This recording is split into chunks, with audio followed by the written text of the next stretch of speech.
بھارت میں اسرائیلی وزیر اعظم کے خلاف مظاہرے۔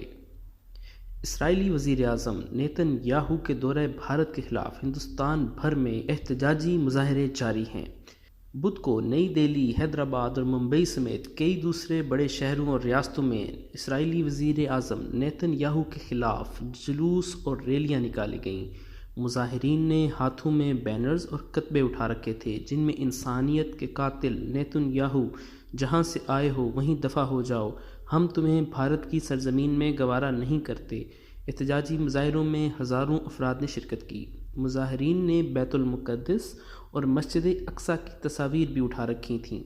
مظاہرین نے اسرائیلی پرچم بھی نذر آتش کیے۔ مقررین نے ریلیوں سے خطاب میں نیتن یاہو کے دورہ بھارت کی شدید مذمت کی اور انہوں نے فلسطینیوں کے قاتل اسرائیلی وزیر اعظم کے ساتھ دوستانہ مراسم بڑھانے پر بھارتی حکومت کو کڑی تنقید کا نشانہ بنایا۔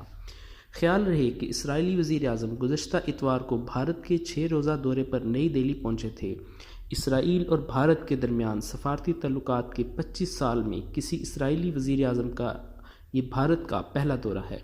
گزشتہ ماہ جنرل اسمبلی کے اجلاس میں القدس کے حوالے سے پیش کی گئی ایک قرارداد میں بھارت نے اسرائیل کے خلاف اور فلسطینیوں کی حمایت میں ووٹ ڈالا تھا، جس کے بعد تل ابیب نے اپنے حلیف بھارت کے حوالے سے سخت مایوسی کا اظہار کیا تھا۔ ممبئی کے تاج محل ہوٹل میں اسرائیل کی جانب سے ایک ویڈیو بھی پیش کی گئی جس میں اسرائیل کے مختلف مقامات پیش کیے گئے جہاں فلموں کی شوٹنگ ممکن ہے۔ اسرائیل فلموں میں ان مقامات کی تشہیری سے اپنی سیاحت کو بھی فروغ دینے کا ارادہ رکھتا ہے۔